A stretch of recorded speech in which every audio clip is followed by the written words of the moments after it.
Hey everybody, we are teaching Tilt Brush.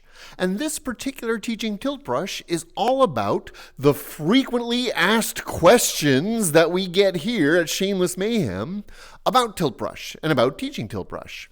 We're going to cover our top 5 questions today. We may come back to this if you guys have loads of more questions, but we're going to cover what people are curious about and some quick answers. If you've been watching this series regularly, there may not be much new information, but if you're a new viewer, this may get some questions out in the open before you even get too deep into it, so you know what you're getting into. And we're going to start right off. The number one most regular question I get here is about the eraser. And can you erase just part of a brush line? So if I draw a long line, could I erase it back or cut it in half? No.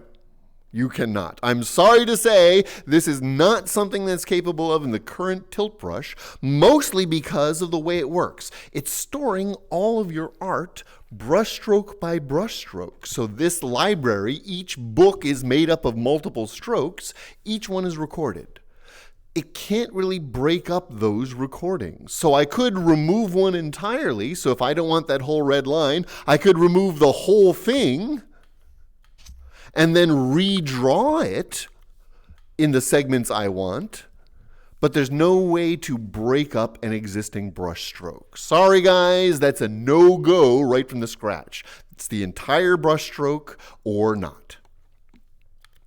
Question number 2 that we get most commonly around here has to do with exporting in order to work with other programs. So for example, if I wanted to build a Tilt Brush set and use this as a level in a video game, in Unity or something like that, this is indeed possible.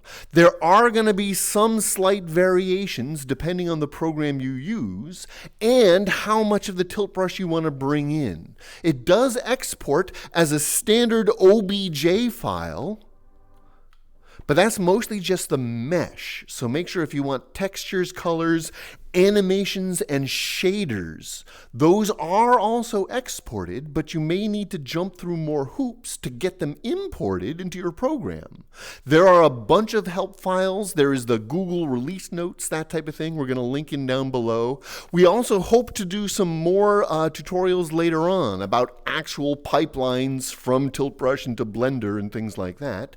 Just know that yes, it's possible, but you'll need to learn the hoops for your specific program. They don't all work the same, so I haven't done a universal program yet. There are a few of our export-import episodes and lessons, but you will need to learn it specifically for the program you plan to use. So yes, you can export. You'll need to learn how. That's a terrible 3. Question number 3 that often comes up here at our Teaching Tilt Brush series has to do with the way we make these mixed reality videos. We obviously have a lot of fun doing these, reality.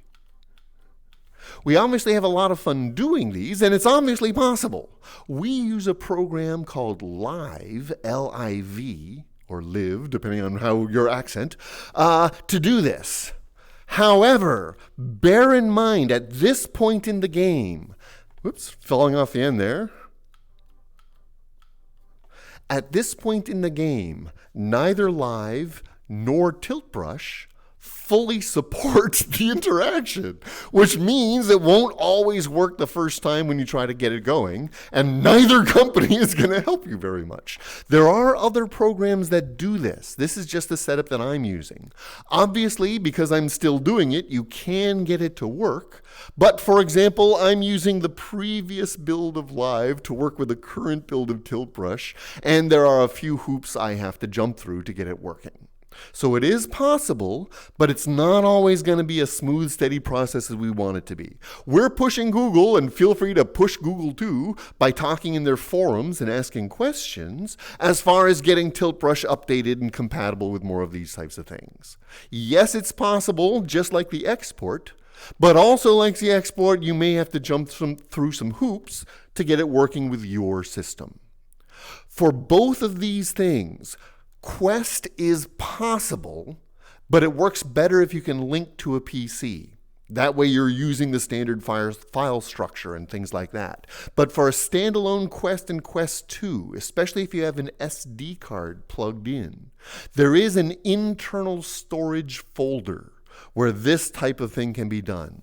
As far as the mixed reality for Quest users, well, you'll have to see what solutions are out there. We're still getting our hands on one of the new Quest 2, and we'll hopefully be doing some lessons specifically about that. But for now, November 2020, we haven't gotten quite there yet. So you Quest users can do most of this stuff, but you'll have to jump through hoops of your own.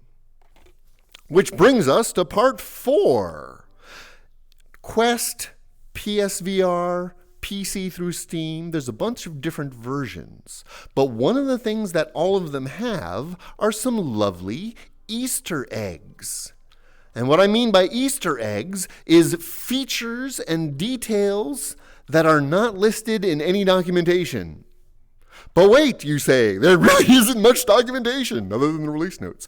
Besides that, we have seen how there are some tools that, unless somebody shows you, you might not discover. One of the standard Easter eggs that are out there is our favorite perfect circles, where you use your straight edge and make things go in a circle and back through its starting point. Come on, work with me here, please. To make a perfect circle.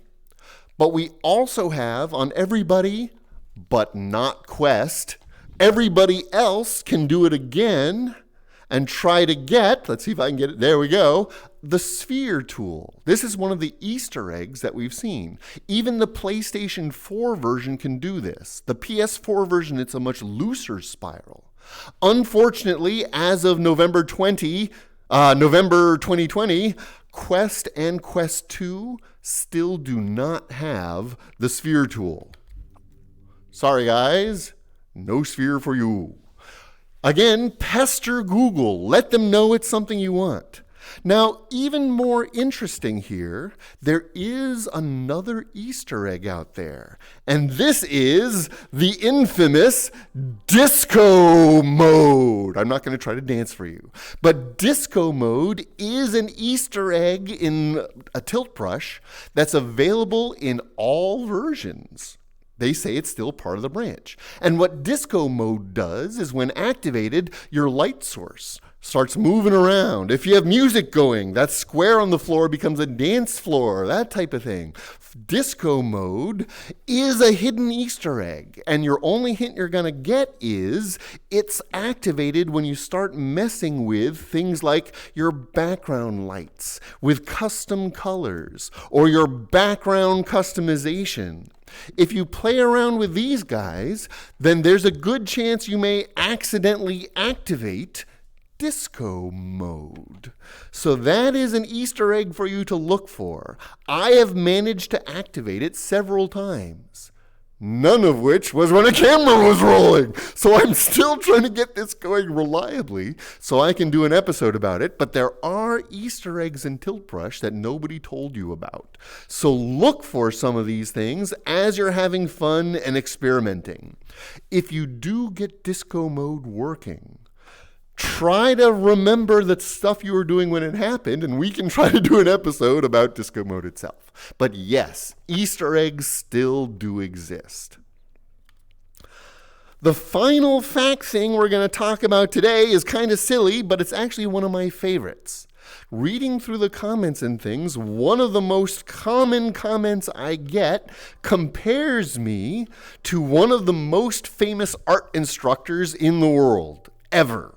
And it is the most flattering compliment. Thank you all who have mentioned his name while I'm doing this stuff. Please bear in mind, I cannot, because there actually is a Bob Ross Academy for teaching art.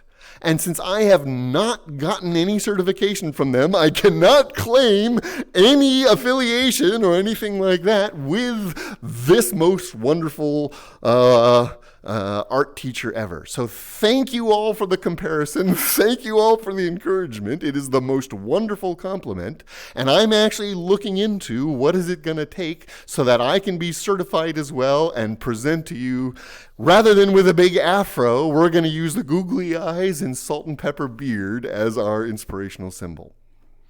But that's the 5 most common frequently asked questions and comments here for our Teaching Tilt Brush series. And if that covers something you're interested in, hopefully it'll give you some direction to look at.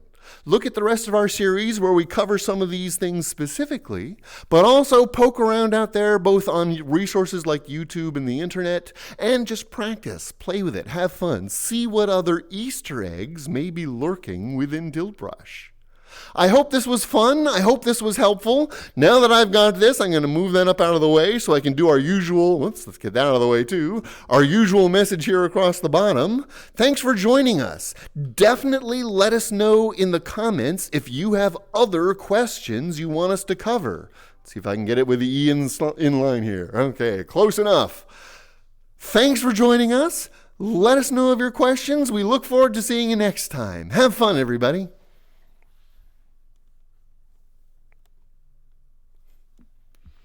I can get rid of this because it looks bad with his name Maria. There we go. He's just too cool.